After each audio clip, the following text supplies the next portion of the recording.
Hello, welcome back to Simple Trends. இன்னைக்கு நம்ம பார்க்க போற அடுத்த letter F. Fear. The fear of being judged. நான் ஏற்கனவே சொன்ன மாதிரி ஒரு குழந்தையோட வளர்ப்புல ஃபேமிலி அண்ட் பேரண்ட்ஸுக்கு ஒரு மிகப்பெரிய ரெஸ்பான்சிபிலிட்டி இருக்கு.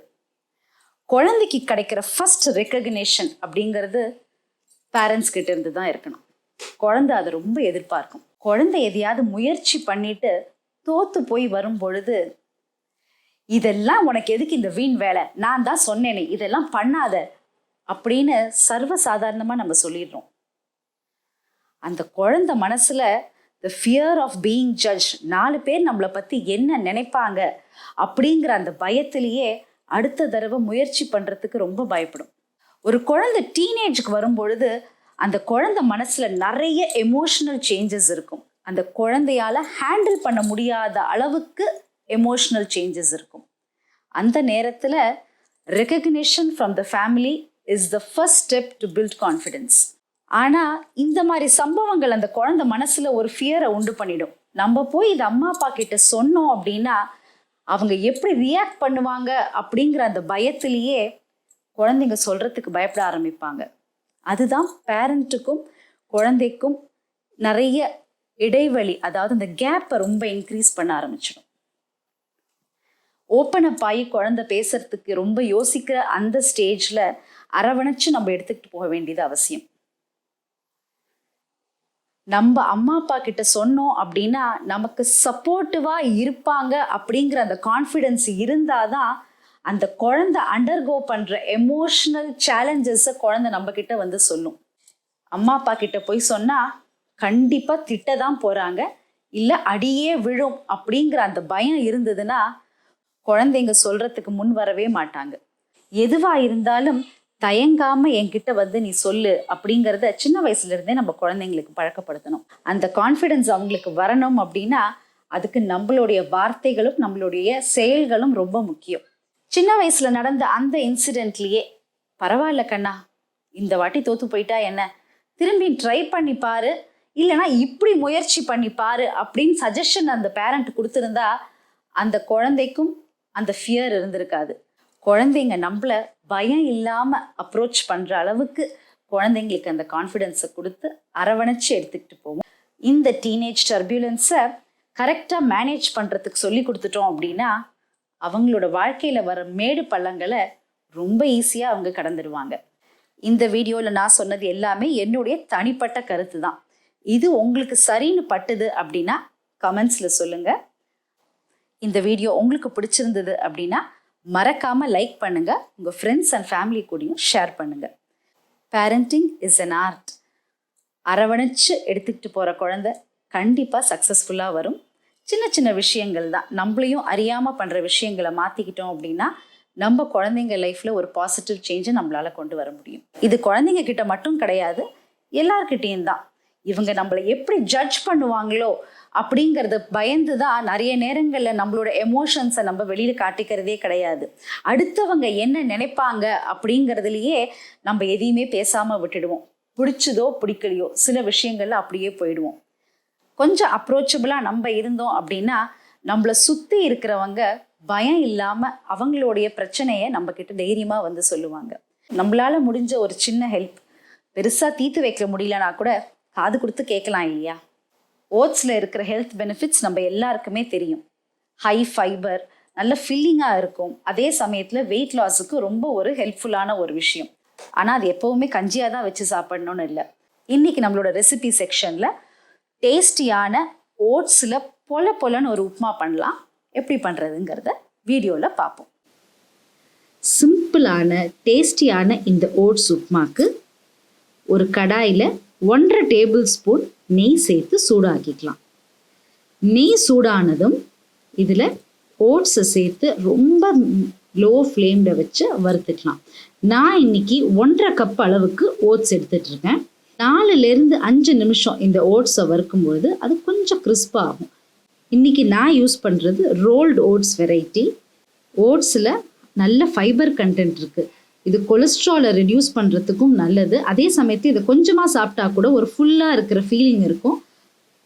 பிரேக்ஃபாஸ்ட்டுக்கு ஒரு ஐடியலான ரெசிபி இது. ஓட்ஸ் கிறிஸ்பாக ஆனதும்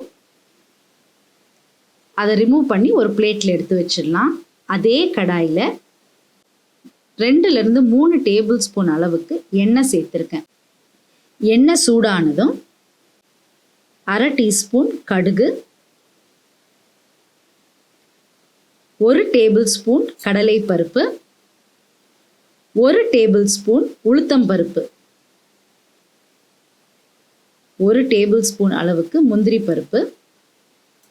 உங்களுக்கு நிலக்கடலை அதாவது கிரவுண்ட்நட்டோட டேஸ்ட் பிடிக்கும் அப்படின்னா அதையும் நீங்கள் சேர்த்துக்கலாம். இது எல்லாத்தையும் கோல்டன் ப்ரௌன் ஆகிற அளவுக்கு வறுத்துக்கலாம். கொஞ்சமாக கருவேப்பிலை சேர்த்துக்கலாம். கருவேப்பிலை வதங்கினதும் பொடியாக நறுக்கி வச்ச வெங்காயம், பச்சை மிளகாய் சேர்த்து வதக்கிக்கலாம். உங்களுக்கு இஞ்சி பூண்டோட ஃப்ளேவர் பிடிக்கும் அப்படின்னா இஞ்சி பூண்டு பேஸ்ட் கூட 1 டேபிள் ஸ்பூன் சேர்த்துக்கலாம். இன்றைக்கி நான் கேரட், பீன்ஸ், தக்காளி, கொஞ்சமாக பச்சை பட்டாணி சேர்த்துக்க போகிறேன். இதில் இந்த வெஜிடபிள்ஸ் தான் சேர்க்கணும்னு இல்லை. உங்களுக்கு வேணும்னா உருளைக்கிழங்கு, கேப்சிகம், கேபேஜ் எந்த கறியாக வேணாலும் சேர்த்துக்கலாம். நிறைய வெஜிடபிள்ஸ் சேர்க்கும்போது கலர்ஃபுல்லாகவும் இருக்கும், டேஸ்டியாகவும் இருக்கும். இது எல்லாத்தையும் சேர்த்து மீடியமான ஒரு ஃப்ளேமில் வதக்கிக்கலாம். 1/4 டீஸ்பூன் அளவுக்கு மஞ்சள் பொடி, தேவையான அளவு உப்பு சேர்த்து ஒரு 2 டேபிள் ஸ்பூன் தண்ணி சேர்த்துப்போம். 2 நிமிஷத்துக்கு இதை மூடி வச்சிடலாம். இந்த கறிகாயெல்லாம் கொஞ்சம் லேசாக வதங்குற அளவுக்கு வதங்கிடுத்து ரொம்ப குழஞ்சு போகிற அளவுக்கு வேக வைக்கணும்னு இல்லை. அந்த க்ரன்ச் இருந்தால் தான் இதில் அந்த டேஸ்ட் இருக்கும். ஒரு 3/4 பதம் வெந்தால் போதும். கறிகாயெல்லாம் 3/4 பதம் வெந்ததுக்கு அப்புறமா நம்ம வறுத்து வச்சிருக்கிற அந்த ஓட்ஸையும் இதில் சேர்த்துப்போம். ஓட்ஸை சேர்த்து நல்லா பெரட்டிட்டு 1/4 கப் அளவுக்கு தண்ணி சேர்த்துக்கலாம். தண்ணியை நிறைய சேர்க்கக்கூடாது. நிறைய சேர்த்துட்டோம் அப்படின்னா ஓட்ஸ் உப்புமா பிசு பிசுன்னு ஆகிடும். நமக்கு உதிராக இருந்தால் தான் இந்த உப்புமா டேஸ்டியாக இருக்கும். 1/4 கப் அளவு தண்ணி சேர்த்து தண்ணியை ஊற்றின உடனேவே அந்த ஓட்ஸ் அதை இழுத்துண்டுடும். 2 நிமிஷத்துக்கு இதை மூடி வச்சிடுவோம். அந்த ஸ்டீம்லேயே அது வேகட்டும். இப்போ பார்த்தோம் அப்படின்னா இப்போ 2 நிமிஷம் ஆயிடுத்து. ஓரளவுக்கு இந்த ஓட்ஸ் இப்போ வெந்திருக்கு. இன்னும் ஒரு 1/4 கப் அளவு தண்ணி சேர்த்து நல்லா மிக்ஸ் பண்ணி விட்டுட்டு திரும்பியும் மூடி வச்சிடலாம்.